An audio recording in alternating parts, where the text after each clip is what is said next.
power armor, mystical artifacts, and gloves outfitted with magic, reality-bending gemstones. All powerful weapons to be sure, but there's way more where that came from in the comics. Over the 13 years that the MCU has existed by now, geez, has it been that long already? We've seen our fair share of amazing and terrifyingly powerful weaponry. There's been tech geniuses like Stark and his rivals constantly attempting to outdo each other with power armor. There's been alien technology, supervillains repurposing said alien technology, and hand-to-hand weapons wielded by Norse gods, along with any number of mystical artifacts that actually turned out to contain Infinity Stones. There's certainly no shortage of items out there that you can use to knock all those superhumans around with.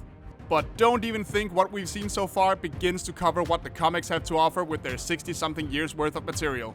Here's some of the strongest weapons in Marvel that we still haven't seen on screen, and some of which we might never see at all. Here's one that's almost guaranteed to appear, given that its owner has already shown up in the MCU and established himself as one of the next major threats after Thanos. Kang the Conqueror. Introduced in the Loki series as an evil variant of He Who Remains, the only survivor from the former multiverse, Kang travels between all timelines and periods, conquering them all in his own name, all with the help of his trademark time chair. Not only does this thing make for a swanky throne and one-passenger time machine, it also hosts a number of laser weapons, as well as an incredibly powerful force field that can protect him from almost any attack.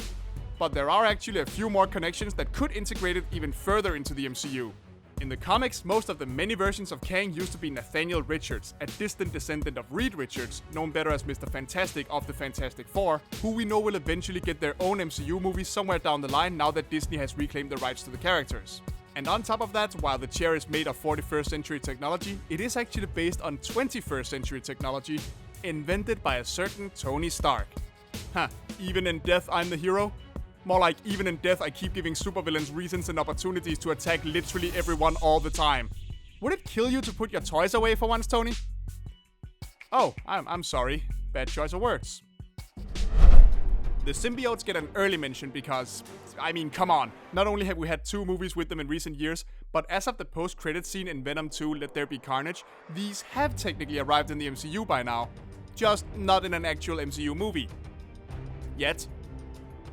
Even the most casual of Marvel fans likely know what a symbiote is, but to give the briefest of recaps, they are alien parasites that latch onto a host, granting them incredible boosts to their strength and durability. On top of that, they often absorb their host's already existing abilities into their own genetic code, like how Venom did back when it was introduced bonding with Spider-Man during Secret Wars, and then later carrying on the spider powers to its new host, Eddie Brock. Adding to the pile of powers, symbiotes are also shapeshifters. Characters like Riot and Carnage have already shown us how many crazy weapons they can turn their bodies into, all for the purpose of slicing, dicing, mincing, and bashing anything that stands in their way. Though Peter is already gonna be super busy in No Way Home with the sheer amount of multiverse villains running around, and the future of MCU Spider-Man movies is a bit uncertain for now, it seems pretty likely that the symbiotes are about to get introduced properly. And even if Venom, Carnage, Riot, and one more symbiote I won't mention for possible spoiler reasons might be off limits, these things have a tendency to reproduce, and there are plenty other symbiote characters in the comics to choose from. So come on, Marvel, give us Scream, Lasher, Phage, and Agony. I just know that everyone's totally dying to see these super famous, extremely interesting, and well-developed characters on screen. Just like Riot. Okay, I'm gonna cheat a little bit. This next one has technically already appeared, but only in a very recent post-credit scene, and it hasn't actually been used yet, so I say it counts. Eternals might not have been the biggest critical darling of the MCU so far, but it did include the introduction of a different, somewhat obscure Marvel character and his trusty sword. That would be Dane Whitman, played by Kit Harington, and his Ebony Blade. In the comics, Dane finds the mystical Ebony Blade, formerly wielded by his uncle Nathan Garrett, known as the supervillain Black Knight. The Ebony Blade, forged from the Starstone meteorite by none other than Merlin and Sir Percival from the Arthurian legends, might be able to cut through just about anything, including vibranium, deflect magic, and even prevent its wielder's death, but it also comes with a terrible curse. It feeds off of the negative emotions of the wielder, eventually corrupting them into becoming murderous berserkers. That sounds like a recipe for supervillainy, and sure enough, Dane took on the identity of the Black Knight and joined the Masters of Evil. But he did so to infiltrate them from within in an attempt to assist the Avengers and become a hero. What makes Dane and the Ebony Blade extra interesting and more likely to appear in the MCU proper is that the way he actually got the Avengers to trust him back in the day after his brief stint as a villain was using the sword to assist them in battle against none other than Kang the Conqueror, who we know for certain will play a major role in the upcoming Ant-Man Quantumania. So this one seems like it will just be a matter of time. Huh? See what I did there? Since we've already brought up the Fantastic Four, let's actually look at a weapon that didn't just originate in their series, not just in one of their most famous stories, but in what might be one of the most famous stories in all of Marvel Comics. Their first encounter with the planet-eating being known as Galactus. This tiny handheld device doesn't look like much, but when Galactus got the munchies and set his sight on Earth for his afternoon snack, Uatu the Watcher broke his oath of never interfering with earthly events and told the Fantastic Four of a device that could stop him. The ultimate Nullifier. That name isn't just for show either, as the Nullifier is one of the most OP items in all of Marvel. Why is that, you ask? Because it can literally erase anyone and anything from existence on the spot. Hence the name. The one catch is that the user has to be intelligent and willful enough to handle it, but come on, this is Reed Richards we're talking about. All he had to do was point it at Galactus and threaten to use it to send the big, goofy helmeted gluttonous Palooka back where he came from. While we know that the first family are coming to the MCU eventually, and Marvel could definitely score a few points by giving viewers a more comics-accurate Galactus rather than the boring cosmic fart we got back in Rise of the Silver Surfer in 2007, this one seems a little too powerful to really function in a movie, at least to me. I mean, it's basically a handheld anticlimax, and I'm sure we would all much rather see the Fantastic Four do their thing without it. We can't talk X-Men without talking Sentinels. With the X-Men's base premise of being the heroes that protect a world that fears and hates them, they obviously have their fair share of downright racist villains who simply want to eliminate them all for the crime of being born as mutants in the first place. Few of these are as well known as the Sentinels, giant killer robots created by Dr. Bolivar Trask, who saw the race of mutants as a sign that regular old humanity was about to become extinct. These terrifying towering tin titans have been terrorizing mutants since 1965, and every time they get knocked down, they get back up again. You're never gonna keep them down. Trying to keep track of all the weapons the Sentinels have had across the dozens of models that have existed over the course of over half a century's worth of comic books is practically impossible. Let's just say that when it comes to outfitting robots with new mutant-stomping weaponry, Dr. Bolivar Trask and all who have followed in his footsteps are about as creative as they come. As for a possible appearance in the MCU, it does seem likely. Sometime in the far-off future, that is. Disney is still being very secretive regarding whether or not they have any plans with the X-Men. And even then, it wasn't too long ago that we got to see Dr. Trask, played by Peter Dinklage, and some very comic book accurate Sentinels wreak havoc in X-Men Days of Future Past. Still, they're practically synonymous with X-Men, so I'm sure they're gonna show up eventually. But Disney might want to try out some other things first. Speaking of which, he's the Juggernaut never mind. We don't want the YouTube watchdogs breathing down our necks just because of an old X-Men meme. For being one of the most well-known and iconic villains of the X-Men franchise, it is honestly quite interesting that Cain Marko, stepbrother of none other than Professor Xavier, the man who became the unstoppable powerhouse known as the Juggernaut, a character so strong that he's capable of tangling with the Hulk, is actually not a mutant. Instead, after a long childhood of being expelled from every school he went to, bullying Charles and being a general troublemaker, Cain eventually stumbled upon a cave hiding the Temple of Cyttorak. Here he grabbed a mystical ruby and read the inscription, granting him the power of the Crimson Bands of Cyttorak. Yes, the same Cyttorak that lends his name to one of Doctor Strange's spells. Bonding with the Crimson Bands, Cain became able to summon the Juggernaut armor at will, granting him incredible physical strength and nigh invulnerability. He doesn't even need to breathe or eat anymore, making him truly unstoppable. Knowing that Disney has the rights to the X-Men now, it seems high time to bring the Juggernaut back. And get something a little more impressive out of it than the brief appearance he got way back in X-Men The Last Stand. Well, at least he got to say the line "I can't." Lucky bastard. With the TVA, that is, the Time Variance Authority for those of you that might have forgotten, also being introduced in the Loki series, there is another massively powerful weapon in their possession that we can bring up on this list. And that's the Retroactive Cannon, featured in the She-Hulk story where Bruce Banner's cousin Jennifer Walters, that would be the eponymous She-Hulk, was charged with crimes against the timelines for warning Clint Barton about his upcoming death. Her sentence wasn't something as simple as prison or pruning or even death. No. That would be too easy and not comic booky enough.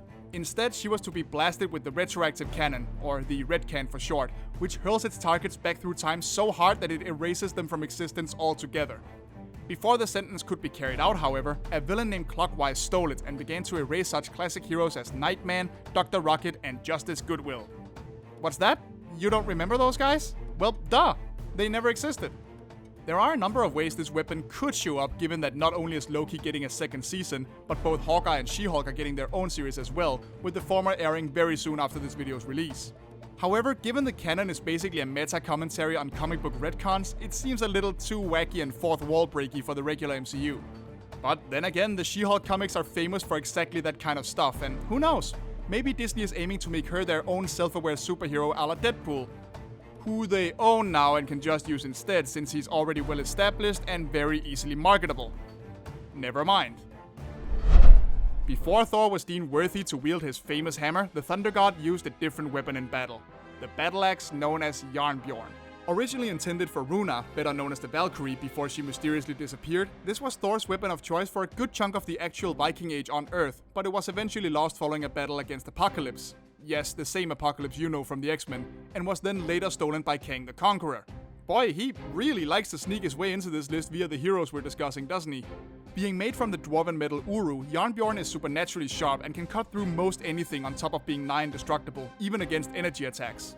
And after Thor blessed the blade with some of his own Asgardian blood, it became able to pierce even the armor of the godlike Celestials.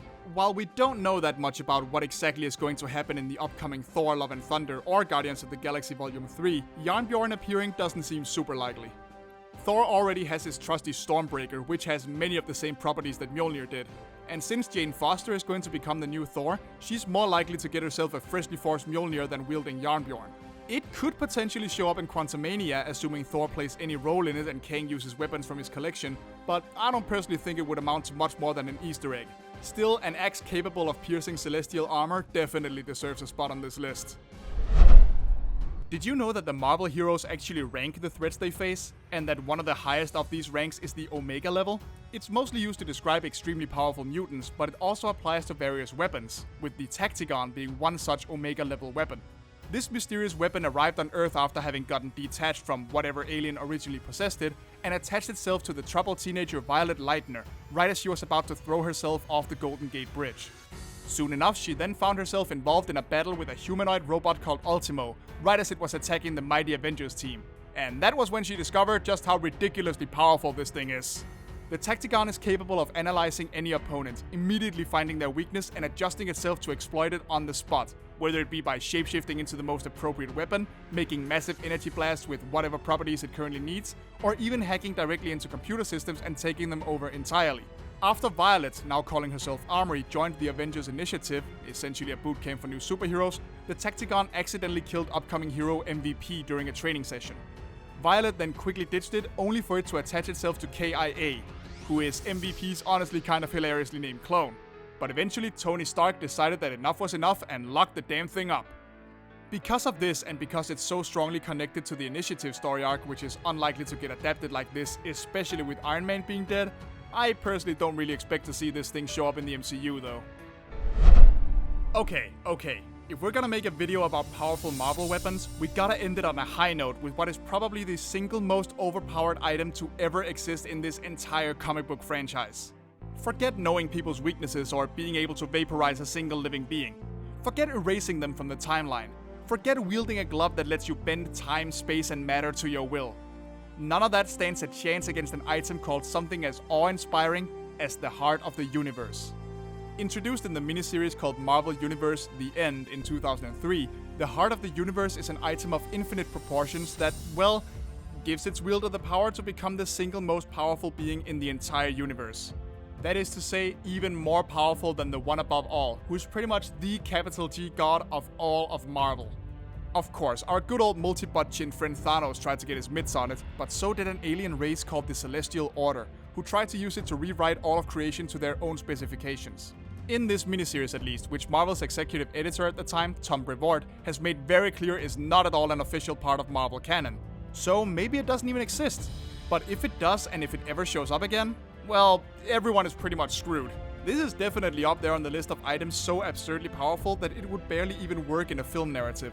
The one way I could personally see this being used is to put a final, definitive end to the MCU as we know it in one last awesome spectacle that would fully reboot the whole thing and allow all the heroes we know to start over from scratch. But I think we all know there's no way the Mouse House is gonna let that happen before every single person who has ever been involved with an MCU property has finally croaked. We know that some of these are coming fairly soon, and frankly, we can't wait. After all, the more crazy weaponry is floating around out there in Marvel space, the more adventures we have in store. I say bring on the chaos.